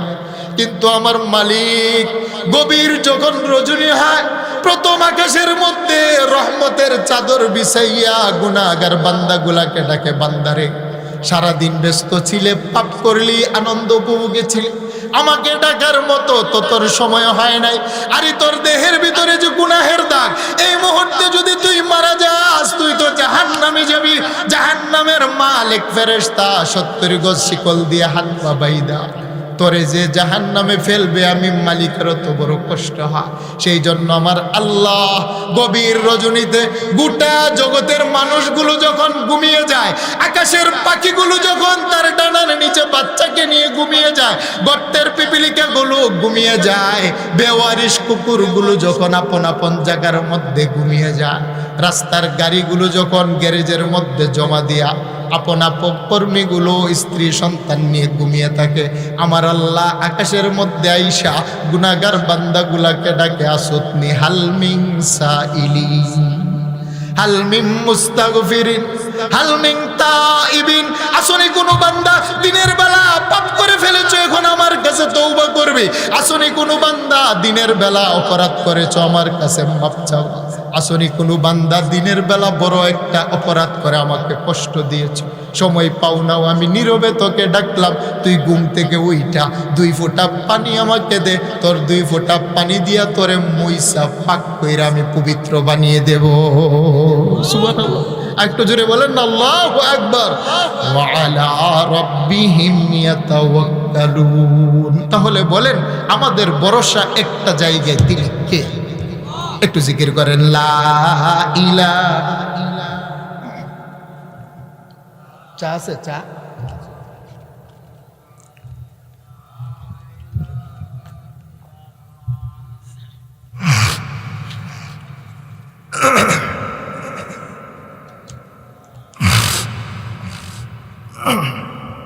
দুইটা হাত উপরে তুলেন, দুইটা হাত। বুঝতেছি আপনারা ঘুম ধরতেছে মনে হয়, কষ্ট হচ্ছে। আরেকটু জোরে বলেন কষ্ট হচ্ছে। দুইটা হাত নাড়া দেন, বলেন নারে তাকবীর। আল কোরআনের আলো। হাত নামান, বলেন নামাজ লাগবে কি লাগবে না? আরেকটু জোরে বলেন লাগবে কি লাগবে না? অনেক যুবক বন্ধুরা এখানে আসছেন, আমি অনুরোধ করছি, হাজারো পাপ যুবক বয়সের যৌবনের একটা তাড়না আছে, কি বলেন আছে না? যৌবনের একটা পাগলামি আছে। এই যৌবন বয়সে মানুষে ভুল করেই ফেলে। এই ভুলের বয়স হলো এটা, পাগলামির বয়স। যৌবনের একটা খাহেসাত আছে, চাহিদা আছে। আমার আলোচনাগুলো অনেক যুবতী বোনও শুনছেন। যৌবনের একটা নেশা আছে, খাহেসাত আছে। যৌবন বয়সে মানুষ অনেক সময় পাপ করে ফেলে। বন্ধুদের আড্ডাখানায় পরে অনেক সময় মনের অজান্তে পাপ করে ফেলে। শয়তানের দুকায় পরে মানুষ অনেক সময় বড় বড় অপরাধ করে ফেলে। সাইয়েদনা আলী রাদিয়াল্লাহু তাআলা আনহু বলছেন, হে নবীর উম্মতের যুবকেরা শুনো, যদি কখনো পাপ করেই ফেলো আর যদি তোমার মনে হয় আমি তো কাজটা ঠিক করিনি, তাহলে পাপের মজলিসটা ছেড়ে দাও। ওই বন্ধু, যেই বন্ধু তোমাকে বারবারে পাপের দিকে নিয়ে যায়, সে তোমার বন্ধু হতে পারে না, সে তোমার সবচাইতে বড় দুশমন। এই বন্ধু ত্যাগ করো, পবিত্র পানি দিয়ে উযু বানাও, নীরব নির্জনে নামাজের মুসল্লা বিছিয়ে তুমি 2 রাকাত সালাতুত তাওবা নামাজ পড়ে দীর্ঘক্ষণ সেজদায় পড়ে চোখের 2 ফোঁটা পানি জমিনে ফেলো। তুমি যত বড় পাপ করেছো, আমার আরশের মালিক গুনাহগার বান্দার চোখের পানি আমার আল্লাহ বরদাস্ত করতে পারে না। কোন বৃদ্ধ মানুষ যদি পাপ করে ফেলে, আমার আল্লাহ আরশ আযীম থেকে ডাক দেয়, তুই কেন রে এত বড় পাপ করলি? যুবক বান্দা পাপ করেছে, বুঝলাম তার যৌবনের তাড়না আছে, তুই কেন পাপ করলি? অতঃপর বৃদ্ধ মানুষটাও যদি পাপের কথা স্মরণ করে, নবী বলছেন তার চোখ থেকে পানি বের হয়ে তার সাদা দাড়ির মধ্যে যখন চলে আসে, আমার আল্লাহ তার সাদা দাড়ির ইজ্জতের খাতিরে তার দাড়ির মধ্যে পানি লাগার আগে বৃদ্ধ মানুষকে মাফ করেন। আর যুবকের চোখের পানি যদি মালিকের কদমে পড়ে, মাটিতে পড়ে, নাকের ডগায় আসে, যুবক যদি তওবা পড়ে বলে, আল্লাহ আমি তো বন্ধু চিনতে পারি নাই, আমার বন্ধু বারবারে মদের আড্ডাখানায় আমাকে নিয়ে যায়, আমার বন্ধু তোমার স্মরণ থেকে আমাকে গাফেল করেছে, আমার বন্ধু আমাকে ইয়াবার দাওয়াত দেয়, আমার বন্ধু তো কোনোদিন আমাকে নামাজের কথা বলে না, আমার বন্ধু কোনোদিন তো মা বাবার খেদমতের কথা বলে না, আমি বন্ধুত্ব নির্ণয় করতে বড় ভুল করে ফেলেছি। সাইয়েদনা আলী বলেন, তুমি যদি বন্ধু ছেড়ে দিয়ে, গুনার মজলিস ছেড়ে দিয়ে শুধু 2 রাকাত নামাজ পড়ে 2 ফোঁটা চোখের পানি দিতে পারো, 30 বছরের পাপ করলো আল্লাহ মুহূর্তে তোমাকে মাফ করে দেন। সুবহানাল্লাহ।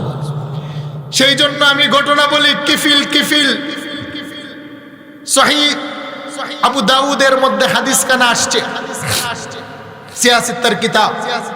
বনি ইসরায়েলের একজন যুবক, তার বয়স ছিল 30 বছর। বলেন না কত বছর ছিল? আরেকটু জোরে বলেন কত বছর? কিফিলের 2টা বড় পাপের অভ্যাস ছিল। একটা ছিল কিফিলে সমাজের সুন্দরী নারীদের সাথে প্রত্যেক রাত্রে সে জেনাবা বিচার করতেন, তার মনের খায়েশাত মেটাতেন।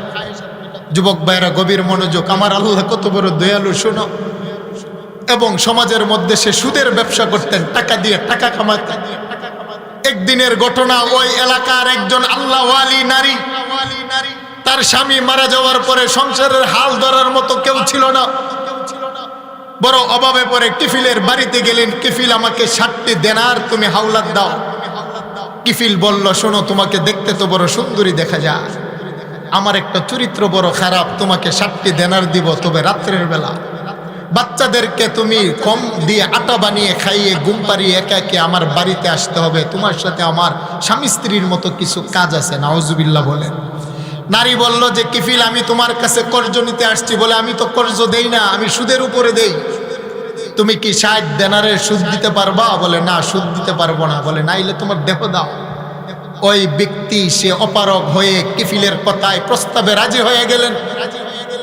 বাজার থেকে আটা কিনে গম দিয়ে রুটি বানিয়ে বাচ্চাদেরকে খাইয়ে রাত্রের গভীরে কিফিলের বাড়িতে আসলেন। কিফিল ঘরের দরজা বন্ধ করে পর্দা টাঙিয়ে আল্লাহওয়ালি নারীর দেহের বস্ত্র উলঙ্গ করে স্বামী স্ত্রীর মতো যখন রানের উপরে চেপে বসলেন, ওই ব্যক্তিটা তখন কাঁদতে আরম্ভ করলেন, আর তার শরীর কম্পন সৃষ্টি হল। কিফিল বলল, বোন, তুমি কাঁদো কেন? প্রত্যেক রাত্রেই তো সমাজের অনেক নারী আছে, সবাই তো আনন্দ উপভোগ করে, কেউ তো কাঁদে না, তুমি কাঁদছো কেন? আল্লাহর বান্দি বলে, কিফিল রে, পৃথিবীর কোনো পরপুরুষ আমার চেহারা দেখে না, পৃথিবীর কোনো পরপুরুষ আমি নারীর সতীত্ব, নারীত্ব, মাতৃত্ব নষ্ট করে নাই, পৃথিবীর কোনো পরপুরুষ আমার দেহকে আজ পর্যন্ত নাপাক করে নাই। আমার এই দেহটা ছিল আমার স্বামীর জন্য আমানত, স্বামী ইন্তেকাল করেছে, আমি বড় অভাবে পড়ে তোমার বাড়িতে আসছি, কিন্তু তুমি শক্তিশালী পুরুষ, আমি একজন দুর্বল নারী। তবে শোনো কিফিল, দুনিয়ার জিন্দিগি কেটে যাবে, জিন্দিগির পরে আল্লাহর আদালতে চেহারা নিয়ে তুমিও দাঁড়াবে, আমিও দাঁড়াবো। আমার মালিক যদি আমাকে প্রশ্ন করে, বান্দিরে তুই কেন 2টা রুটির জন্য কিফিলের কাছে তোর পবিত্র দেহটাকে নাপাক বানাইলে? কিফিল বলো না, আমি আমার আল্লাহর আদালতে নাপাক চেহারা দেহ নিয়ে কিভাবে দাঁড়াবো? কিফিল, তুমি ইত্তাকুল্লাহ, আল্লাহকে ভয় করো। আল্লাহু আকবার বলেন। আমার নবী বলেন, ওই নারী চোখের পানি ফেলে যখন কিফিলকে আল্লাহর দুহাই দিলেন, কিফিলের পাথরের মতো শক্ত, দিলটা নরম হয়ে কিফিল কাঁপতে কাঁপতে রানের উপর থেকে পরে বলেন, বোন যা যা। এতদিন পর্যন্ত সমাজের নারীরা আমার ডাকে সাড়া দিয়ে তারাও আনন্দ উপভোগ করেছে, কিন্তু কোনো নারী তো আল্লাহর ভয় দেখায় না। তুমি যে আমার আরশের মালিকের ভয় আমার অন্তরে ঢুকিয়ে দিয়েছো, যাও আমি তোমাকে ছেড়ে দিলাম, তোমাকে আর নাপাক করব না। তবে এই কথাটাও শুনো, তোমাকে যে 7টি দেনার আমি হাওলাত দিয়েছিলাম, এই দেনারগুলো আমি আল্লাহর ওয়াস্তে তোমাকে মাফ করে দিলাম। সুবহানাল্লাহ। কিফিল দরজা বন্ধ করে দিয়ে এখন কাঁদতে লাগলেন। সারা রাত কিফিল এখন কাঁদে। কিফিল কাঁদতে কাঁদতে কিতাবের মধ্যে লেখে তাহাজ্জুদের আগে কিফিলের ইন্তেকাল হয়ে যায়। সমাজের মধ্যে সকালবেলায় এলান হয়ে গেল কিফিলের মৃত্যুবরণ করেছে। সমাজের মানুষ এসে কিফিলের দরজা বন্ধ করে, কিফিলের লাশটাকে ঘর থেকে টেনে শিশ্রে বের করে জঙ্গলের মধ্যে ফেলে দিয়েছে। নারী পুরুষ সকলের একটা খুব আর রাগ ছিল কিফিলের উপরে। কিফিল বড় খারাপ যুবক, সকলে কিফিলের চেহারার উপরে থুতু নিক্ষেপ করে। কেউ কিফিলকে গোসলও করায় না, কাফনও পরায় না, দাফনও দেয় না।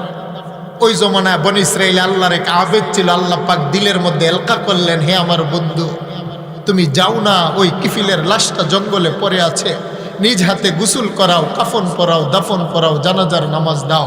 আল্লাহর ওলি দৌড়িয়ে এসে সব করলেন, করে বলেন, মালিক তোমার কাছে জানতে মনে চা। যেই কিফিলের সমাজ তার জানাজা পড়তে আসে না, যেই কিফিলের আপনজন তার দাফন দিতে আসে না, যেই কিফিলের আপন রক্তের মানুষ তার চেহারার মধ্যে থুতু দেয়, এমন একটা নাপাক নওজওয়ান যুবকের গায়ে কেন আমি তোমার বন্ধুর হাত লাগাইলা? আমাকে দিয়ে কেন জানাজার নামাজ পড়াইলা? আল্লাহ বলেন, শোনো, তোমার এই প্রশ্নের জবাব সরাসরি দিব না। কিফিল যেই ঘরে ইন্তেকাল করেছে তার ঘরের উপর একটা কাঠের বড় চৌকাঠ আছে, তুমি সেই চৌকাঠের মধ্যে গিয়ে দেখো কিছু দেখতে পাও কিনা। আবু দাউদের বর্ণনায় আসছে, ওই আল্লাহর ওলি দৌড়িয়ে কিফিলের বাড়ির সামনে এসে ঘরের চৌকাঠের উপরে দেখলেন আমার আল্লাহ রাত্রের বেলা জান্নাতি কলম দিয়ে নূরের কালি দিয়ে লিখে দিয়েছেন, ইন্নাল্লাহা কাদ গাফারা লিল কিফিল। কিফিল 30 বছর পাপ করেছে, সমাজ দেখেছে। গতকাল রাত্রের আগে কিফিল যে আমি আল্লাহর বয়ে তওবা করে কান্না করেছে, এটা তো সমাজ দেখে নাই। কিফিলের ইন্তেকাল গতকাল তাহাজ্জুদের সময় হয়েছে। ইন্নাল্লাহা কাদ গাফারা লিল কিফিল। কিফিলের ইন্তেকালের আগে তওবার কারণে, চোখের পানির কারণে 30 বছরের গুনাহ আমি আল্লাহর সাথে সাথে মাফ করে দিয়েছি। সুবহানাল্লাহ। আল্লাহ বলেন, শুধু মাফি করি নাই, বনী ইসরাইলের জাতি বড় খারাপ, সেই জন্য আল্লাহ বলেন আমি দরজার উপরে লিখে দিছি, আমি আল্লাহ যে আমার কিফিলকে মাফ করে বন্ধু বানাইছি। সুবহানাল্লাহ বলেন। সেই জন্য নবী বলছেন, আত-তাইবু মিনাজ যামবি কামাল্লা যামবালা। আমার উম্মতের কোনো যুবক যুবতী নারী পুরুষ যদি পাপ করার পরে তওবা করে, বাচ্চা ভূমিষ্ঠ হলে যেমনিভাবে নিষ্পাপ হয়ে যায়, আমার আল্লাহ তাকে নিষ্পাপ বানিয়ে দেন। বলেন না, আল্লাহ তখনই বান্দাকে করেন ওয়া আলা রাব্বিহিম ইয়াতাওয়াক্কালুন।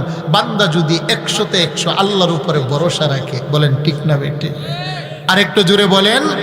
আল্লাহ বলেন, ইন্নামাল মুমিনুন, নিশ্চয় তারা হলো মুমিন, ওয়া আলা রাব্বিহিম ইয়াতাওয়াক্কালুন। মুমিনের 5টি গুণের মধ্য থেকে একটা বৈশিষ্ট্য হলো তার ভরসা হবে আমি আল্লাহর প্রতি। সুবহানাল্লাহ বলেন। সাইয়্যিদনা ইউনূস আলাইহিস সালাতু ওয়াস সালামের ঘটনা আল্লাহ পাক উল্লেখ করলেন সূরাতুল আম্বিয়ার ভিতরে। ইউনূস আলাইহিস সালাতু ওয়াস সালাম তিনার জাতিকে যখন কালেমার দাওয়াত দিতে বাবা আরম্ভ করলেন, তিনার জাতিরা ইউনূস পয়গম্বরের দাওয়াত গ্রহণ করে না। ইউনূস পয়গম্বর জাতিদেরকে ভয় দেখাইলেন, আমার আল্লাহ কয়েকদিনের ভিতরে তোমাদের উপরে মুসিবত দিবেন, আসমানি গজব দিবেন। এই ভয়ের কারণে সমস্ত জাতিগুলা ইউনূস পয়গম্বরের কাছ থেকে আস্তে আস্তে জঙ্গলে চলে গেল। জঙ্গলের মধ্যে চলে যাওয়ার পরে ইউনূস পয়গম্বর তিনিও আল্লাহর কাছে অনুমতি না নিয়া এলাকা ছাইরা অন্যত্র চলে যাবেন নিয়ত করলেন। ইউনূস পয়গম্বরের তিনার মনে মনে ধারণা আমার আল্লাহ যেহেতু গজব দিবেন ওয়াদা করেছেন, আল্লাহ অবশ্যই গজব দিয়ে জাতিকে ধ্বংস করবেন, আমি এলাকায় থাকবো না। কিন্তু জাতিগুলো জঙ্গলের ভিতরে গিয়া চিন্তা করতে লাগলেন, হয়তো আমরা অপরাধ করেছি, আমার আল্লাহ যদি আকাশ থেকে গজব দেন কেউ বাঁচতে পারবো না।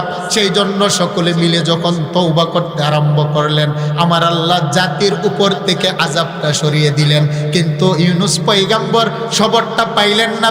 তিনি দজলা নদীর কিনারায় গিয়ে দাঁড়ায় রইলেন, এলাকা ছেড়ে চলে যাবেন। হঠাৎ লক্ষ্য করে দেখেন নদীর উপর দিয়ে একটি নৌকা যায়। তিনি বললেন, মাঝি ভাই কে আছো, আমাকে একটু নিয়ে যাও। ইউনূস পয়গম্বর মাঝিকে ডাইকা নৌকার উপরে উঠলেন। মাঝি যে মাত্র ইউনূস পয়গম্বরকে নিয়ে সাগরের মাঝখানে গেলেন, এখন কিন্তু আর নৌকা চলে না। আল্লাহু আকবার বলেন। তাফসীরে রুহুল মানি আল্লামা আলুসি আল বাগদাদি, আল্লামা জালালউদ্দিন সুয়ুতি রহমাতুল্লাহি আলাইহি আসবাবুন নুজুলের ভিতরে ঘটনা উল্লেখ করলেন। আল্লামা জিউন রহমাতুল্লাহি আলাইহি তাফসিরাতে আহমদিয়ার ভিতরে ঘটনা আনেন। বাবা সাইয়্যিদানা ইউনূস আলাইহিস সালাতু ওয়াস সালাম জাহাজের মধ্যে উঠে বসলেন, জাহাজ চলে না, কার ইশারায়? বলেন, শুনেন আর সবাই বলেন, বলেন কার ইশারায়? ইউনূস আলাইহিস সালাতু ওয়াস সালাম জাহাজে উঠলেন, জাহাজ চলে না। এবার জাহাজ থেকে মানুষ ফেলে দিতে হবে, কমাতে হবে, লটারি দেবে। মাঝি বলল, যার নাম উঠে তাকে ফেলে দিব। মাঝি নাম লিখলেন, নাম উঠল ইউনূস পয়গম্বরের। সুবহানাল্লাহ। ইউনূস পয়গম্বর বুঝে ফেললেন আমার আল্লাহ আমার উপর নারাজ। তিনি দাঁড়াইলেন। মাঝি বলেন, না না না, এত সুন্দর একটা মানুষকে সাগরে ফেলা যায় না রে, কারণ আমার নৌকার মধ্যে যত মানুষ আছে সবচাইতে সুদর্শন চেহারা হলো পয়গম্বরের চেহারা। সুবহানাল্লাহ বলেন না, কারণ পয়গম্বরদের চেহারা হলো পৃথিবীর সবচাইতে সুদর্শন হয়। মাঝি বলেন, না না, এত সুন্দর মানুষটাকে সাগরে ফেলা যায় না, বসো তুমি। আবার লটারি দিলেন, আবার লটারির ভিতরে ইউনূস পয়গম্বরের নাম উঠল। তিনি বললেন, মাঝি আমাকে ফেলে দাও, আমি বাগা হওয়া গোলাম, আমি আমার মালিকের কাছ থেকে পালিয়ে চলে আসছি, আমাকে ফেলে দাও। মাঝি বলে, না না, এত সুন্দর একটা যুবককে ফেলতে পারে না, সে তার মালিকের কাছ থেকে পালিয়ে যেতে পারে না। ইউনূস পয়গম্বরকে বসিয়ে দিলেন। আবার তিনি লটারি দিলেন। তৃতীয়বার ইউনূস পয়গম্বরের নাম উঠল। ইউনূস পয়গম্বর বলল, মাঝি রে, তুমি তো বুঝবা না, আমি আমার আরশের মালিকের সাথে পরামর্শ না করে পালিয়ে যেতে চেয়েছিলাম, আল্লাহ একটু নারাজ হইলেন। ইউনূস পয়গম্বর দেহের জামাগুলা খুইলা বলে, মাঝি আমাকে সাগরে ফেলে দাও। ইউনূস পয়গম্বর সাগরে ঝাঁপ দিলেন। আরশের মালিক আমার আল্লাহ যদিও ইউনূস পয়গম্বরের উপরে একটু রাগ আর গুসা করেছেন, ইউনূস পয়গম্বর আল্লাহর অনুমতি না নিয়ে অন্যত্র চলে যাচ্ছে। আল্লাহ নদীর একটা বিশাল মাছকে অর্ডার দিলেন, মাছ শোন, ইউনূস পয়গম্বরকে ঠান্ডা পানির ভিতরে তুই গিলতে পারবি কিন্তু খাইতে পারবি না। সুবহানাল্লাহ বলেন না, আরেকটু জোরে বলেন আল্লাহু আকবার। হে মাছ, তুমি আমার পয়গম্বর ইউনূসকে গিলতে পারবা কিন্তু হজম করতে পারবা না, কারণ ইউনূস পয়গম্বর তোমার খাদ্য নয়, তুমি হেফাজত করো। আমার আল্লাহ বিশাল বড় একটা মাছ পাঠাইলেন, ইউনূস পয়গম্বরকে গিলে ফেললেন। ইউনূস পয়গম্বরকে গিলে সাগরের ভিতরে মাছটা বাবা দিনের পরে দিন ঘুরতে আরম্ভ করলেন। ইউনূস পয়গম্বর দেখলেন, আমি তিনটা অন্ধকারের ভিতরে ঢুকে গেলাম। একটা হলো রাতের গুটগুটে অন্ধকার, আরেকটা হলো মাছের পানির ভিতরে অন্ধকার। তাফসীরে জালালাইনের ভিতরে তিনটা অন্ধকারের কথা উল্লেখ করলেন আমার আল্লাহ কোরআনুল কারীমের ভিতরে। ফি জুলুমাত, জুলুমাতুন শব্দটা হলো একাধিক অন্ধকার। আল্লাহ পাক কেন একাধিক অন্ধকার বললেন? মুফাসসিরিনে কেরাম তিনটা অন্ধকার উল্লেখ করলেন। এক নাম্বার হলো রাতের অন্ধকার, দুই নাম্বার হলো পানির নিচে অন্ধকার, তিন নাম্বার হলো মাছের পেটের ভিতরে অন্ধকার। তিনটা অন্ধকারের ভিতরে পইরা ইউনূস পয়গম্বর চিন্তা করলেন, সাগরের ভিতরে মানুষ নাই, মা নাই, বাবা নাই, সমাজ নাই, নাই নাই কেউ নাই, আমি তিনটা অন্ধকারের ভিতরে পড়ে গেলাম। এখন পৃথিবীর কেউ তো আমি ডাকলেও সাড়া দিবে না, উদ্ধার করবে না। যদিও আল্লাহর উপরে আমি রাগ আর গুসা হয়েছে, আল্লাহ পাক তিনার পরামর্শ ছাড়াই আমি চলে যাচ্ছি। তারপরে ইউনূস পয়গম্বর বলেন, ওয়া আলা রাব্বিহিম ইয়াতাওয়াক্কালুন, বুঝে দেখলাম রে আরশের মালিক ছাড়া এই মুহূর্তে আমার কেউ নাই।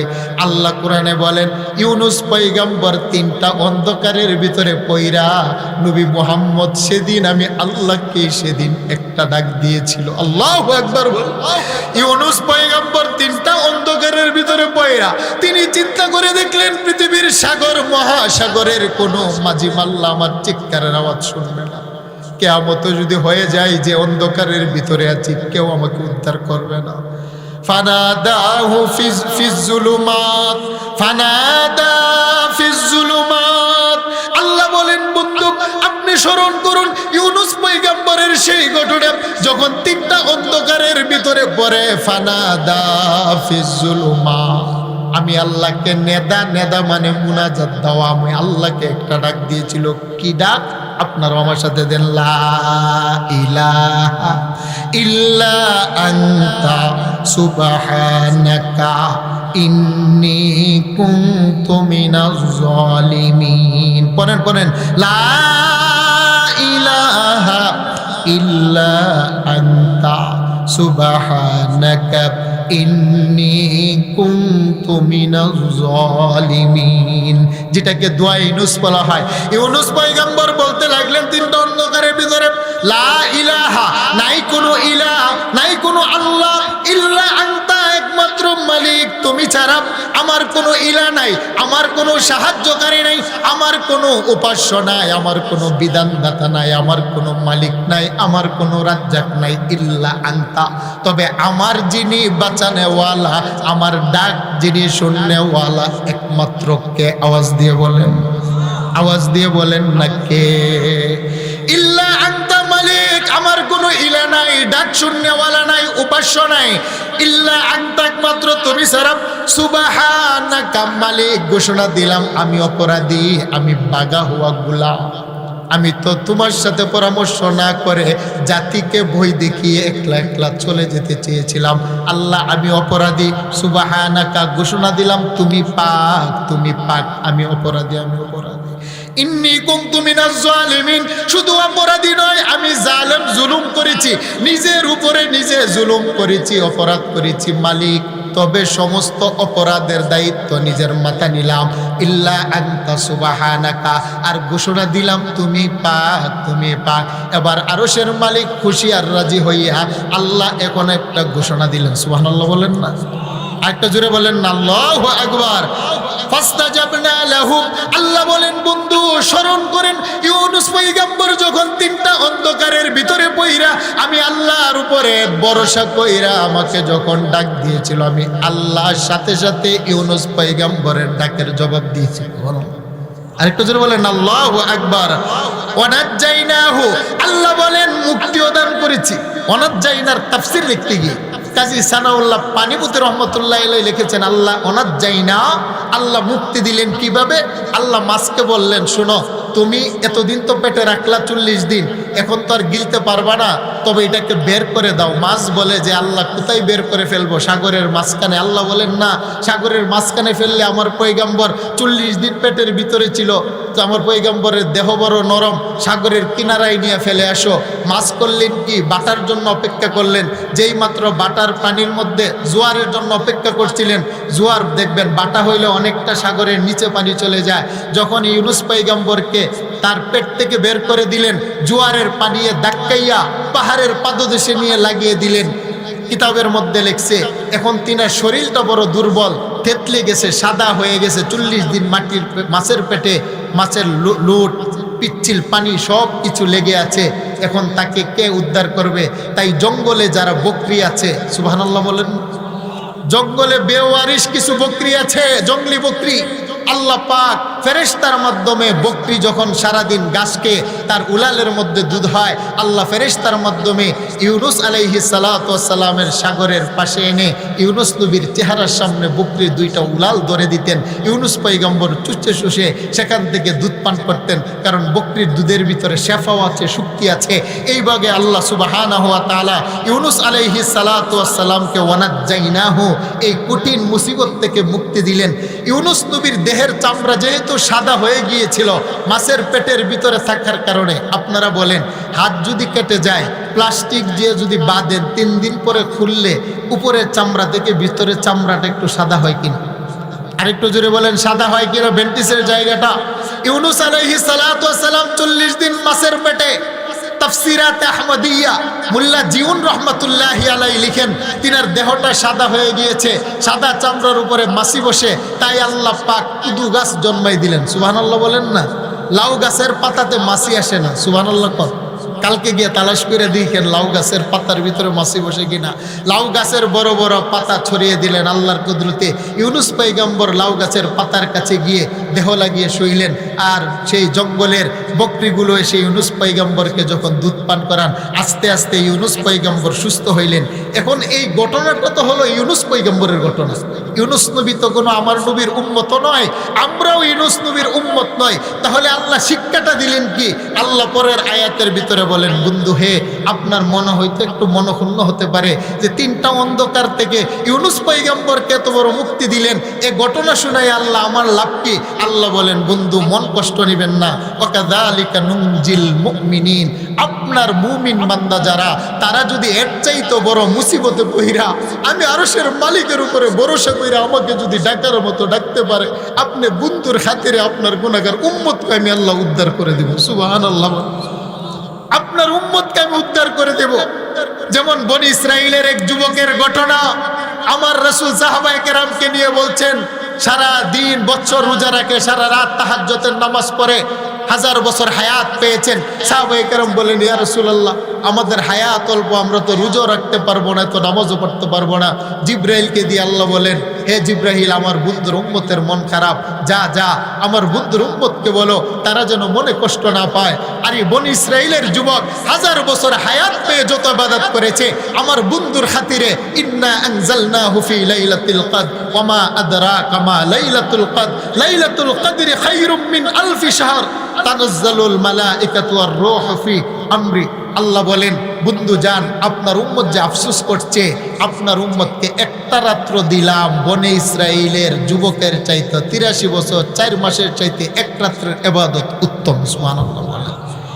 আল্লাহ বলেন, ওয়াকাযালিকা নুনজিল মুমিনিন, বন্ধু যারা মুমিন বান্দা হবে, হাজারো মুসিবতে পড়লে আমি আল্লাহ উদ্ধার করব। তাহলে বলেন, ওয়া আলা রাব্বিহিম ইয়াতাওয়াক্কালুন, আমাদের ভরসার জায়গা কোথায়? আরেকটু জোরে বলেন কে? সম্মানিত হাজিরিন, তাহলে দুনিয়ার কারো পিছে আমাদের ঘোরা যাবে? আরেকটু জোরে বলেন, ঘোরা যাবে?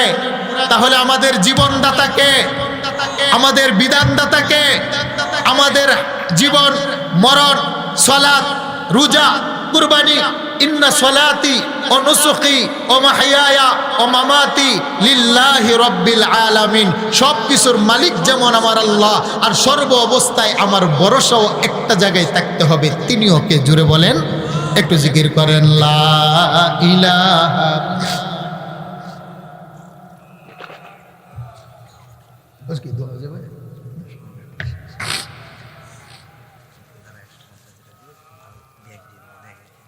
এটা মনোযোগ রাখি করে দেবেন ইনশাআল্লাহ। একটু জিকির করেন, লা ইলাহা ইল্লাল্লাহ, লা ইলাহা ইল্লাল্লাহ, লা ইলাহা ইল্লাল্লাহ মুহাম্মাদুর রাসূলুল্লাহ সাল্লাল্লাহু আলাইহি ওয়াসাল্লাম। বাবা উঠবেন না, আমি আর একটু বলতেছি। তাহলে বলেন, আমাদেরকে শুরু যে কথাটা বলেছিলাম, পৃথিবীর সব কিছুর চাইতে যিনি ভালোবাসেন তিনি কে? আর একটু জুড়ে বলেন। আর হাজারো মুসিবত পড়লে যার দরজা না ছেড়ে দেওয়ার জন্য ওয়াদা করেছেন তিনি কে? আল্লাহ। তাহলে আমার সাথে সবাই বলেন, নামাজ লাগবে কি লাগবে না? আর একটু জুড়ে বলেন, লাগবে কি লাগবে না? মা বাবার খেদমত লাগবে কি লাগবে না? সেই জন্য আমি বলি, নওগাঁয়ের যুবক বন্ধু, যার ঘরে মা আছে মনে করবে তোমার ঘরে কাবা আছে, যার ঘরে মা আছে মনে করবে তোমার ঘরে জান্নাত আছে। কারণ নবীজি বলছেন, আমার কোন উম্মতের যুবক নারী পুরুষ তার মার চেহারা যদি জীর্ণ শীর্ণ কালো হয়, মায়ের বংশ দুর্বল, বাবার বংশ উচ্চ, মা অশিক্ষিতা কিন্তু সন্তান তুমি ইংলিশ মিডিয়ামে পড়ো, বড় আলেম, মুফতি, মুহাদ্দিস, বড় ডক্টর আর ইঞ্জিনিয়ার, তোমার মায়ের মুখ দিয়ে লালা পড়ে, চোখ দিয়ে ময়লা পড়ে, তোমার মায়ের সামনে দাঁড়াইয়া যদি তুমি এতটুকু মনে কল্পনা দাও, মালিক 10 মাস রক্ত খাইয়া বড় হইলাম, আমার মায়ের 32 নালের দুধ খেয়ে 2.5 বছর লালিত পালিত হয়েছে। নবী বলেন কাবা ঘরের কালো গিলাফের দিকে তাকাইলে যেমন সোয়াব হয়, তোর মায়ের কালো চামড়াটার দিকে তাকাইলেও তার চেয়ে বেশি সোয়াব হয়। সুবহানাল্লাহ। মায়ের নজরে তাকাইলে কবুল হজের সোয়াব হয়। বাইতুল্লাহতে 7 লক্ষ টাকা খরচ করে হজ করলে কবুল হয়েছে কিনা গ্যারান্টি নাই।